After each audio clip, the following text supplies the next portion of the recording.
तुझ्या मताचे जर 4 लोक असते, टोक तयाच्या 5 लोक असते, टोक तयाच्या तलवारीचे न्यारेच असते, वाणीत भीम आहे करणीत भीम असता, तर साऱ्याच पिलांचे वागणे चोख असते. बाबासाहेब, आज बाबासाहेबांना साक्षी ठेवून सांगतो की आज 5 लोक बाबासाहेबांच्या सोबत नव्हते परंतु तुमच्या सोबत आहेत, याचा मला खरोखर आनंद आहे. मी स्वतःला एवढं धन्य समजतो की माझी बोलण्याची हिंमत होत नाही. मी 9 तास बोलणारा कार्यकर्ता आहे, परंतु आज बाबासाहेब माझ्या समोर आहेत आणि एवढं विद्वत्तेचं माहेरघर माझ्या समोर असताना माझ्या तोंडातून शब्द येत नाहीत. खरंच मी आज धन्य झालो. या ठिकाणी हे वर्गीकरणाचा जो डाव चालू आहे, वर्गीकरण का करायचंय, कशामुळे करायचंय हे सगळं आपल्याला समजलंय, परंतु हे वर्गीकरण जर थांबवायचं असेल तर आम्हाला जनतेचा रेटा तयार करावा लागेल. जर आम्ही जनतेचा रेटा तयार केला तर सरकार कुणाला भेटतंय, तर जनतेच्या रेट्याला भेटतंय आणि जनतेचा रेटा तयार करण्यासाठी महाराष्ट्राला चर्मकार समाज आज आपल्या सोबत आहे. मी या ठिकाणी बौद्ध समाजाची कौतुकानं पाठ थोपटतो. मला जसं कळतंय माझ्या मोठावर मिशा फुटायच्या अगोदरपासून मी आंबेडकरी चळवळीत आहे. चांभारावर अन्याय झाला बौद्ध रस्त्यावर येतो, मातंगावर अन्याय झाला बौद्ध रस्त्यावर येतो, होलेरावर अन्याय झाला बौद्ध रस्त्यावर येतो. एवढं वर्गीकरणाचा वाद चालू आहे. बीडमध्ये एका मातंगाच्या माणसाचा खून झाला, तिथं मातंग सुद्धा बौद्ध कधी रस्त्यावर येतात याचीच वाट पाहू लागले आणि बौद्ध बरोबर ठरलेल्याप्रमाणे रस्त्यावर आले. ही जी उर्मी आणि ही जी गुर्मी आहे ही बौद्ध समाजामध्ये आहे.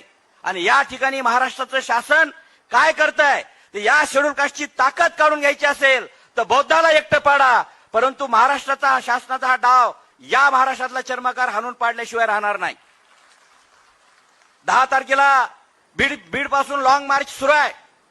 रोहिदास बनसोडे राष्ट्रीय चर्मकार महासंघाच्या माध्यमातून बीड जिल्ह्यातला सर्व चर्मकार समाज घेऊन या लॉंग मार्च मध्ये आम्ही सहभागी होणार आहोत. या ठिकाणी तन मन आणि धन सगळ्या गोष्टी आतापर्यंत बौद्धांनी आम्हाला दिलं त्याची उत्तराय फेडण्याची आमच्यावर वेळ आलेली आहे आणि आम्ही ती फेडणार आहेत. बांधवांनो, या ठिकाणी चर्मकार समाजाची फार मोठी भूमिका आहे. या ठिकाणी महाराष्ट्र शासनाला असं वाटतंय की चांभाराला मांगाला यांना बाजूला काढलं तर बौद्ध थांबतील. जर तुम्ही उपवर्गीकरण करत असाल, आमचं म्हणणं आहे तुम्हाला करायचंय थांबा. 2027 ची जनगणना करा, जातीनिहाय जनगणना बघा आणि त्याच्यानंतर समिती नेमा. समिती नेमत असताना सर्व संघटनांमध्ये काम करणाऱ्या पदाधिकाऱ्यांना त्या समितीवर घ्या. त्या समितीचं कामकाज काय आहे महाराष्ट्रातल्या जनतेला कळू द्या आणि त्या समितीचा अहवाल आल्यानंतर तो सर्वांसाठी ओपन करा. त्याच्यावर हरकती मागवा आणि हरकती मागविल्यानंतर आमच्यासोबत तुम्ही चर्चा करा की वर्गीकरण कसं करणार आहेत, त्यावेळेस आम्ही ठरवू. आणि जर आम्हाला विचारात न घेता 2027 ची जनगणना होण्याच्या अगोदर जर तुम्ही हा डाव पाडला तर या ठिकाणचा सगळा शेड्यूल कास्ट आमच्याकडे एक पर्याय आहे. जर आम्ही सगळेच बौद्ध झालो तर तुम्ही वर्गीकरण कुणाचं करणार? आम्ही जर सगळेच बौद्ध झालो तर कुणाचं वर्गीकरण करणार आणि कुणाला वाटणार, कुणाला तोडणार? आमचा हा बी प्लॅन कार्यक्रम चालू आहे. आम्ही सुरुवातीला ठरवलं होतं कांशीरामजी बौद्ध धर्म स्वीकारतील देशाचं पंतप्रधान होऊन, आणि जर भारताच्या पंतप्रधानाने बौद्ध धर्माची दीक्षा घेतली तर या भारतातले बाबासाहेबांनी 5 लाख लोकांसोबत धर्मांतर केलं होतं.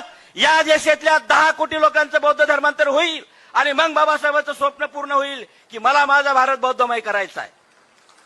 आम्हाला आमचा भारत बौद्धमय करायचा आहे आणि याच्यासाठी देशातला चर्मकार या ठिकाणी कामाला लागलेला आहे. आम्ही बहनकुमारी मायावतीला पंतप्रधानाच्या रूपानं पाहत आहोत. ज्या दिवशी बहनजी या देशाच्या पंतप्रधान होतील त्या दिवशी या देशातला सगंड चर्मकार समाज, 23 कोटी चर्मकार समाज बौद्ध धर्मामध्ये येणार आहे. सरकारला आमचा इशारा आहे, चर्मकार समाजाचा बौद्ध समाजाच्या खांद्याला खांदा लावून पहिली गोळी आम्ही घ्यायला तयार आहेत, पहिला तलवारीचा वार झेलायला आम्ही तयार आहेत, परंतु वर्गीकरण होऊ देणार नाहीत एवढा इशारा देतो. थांबतो. जय भीम, जय रविदास, जय भारत.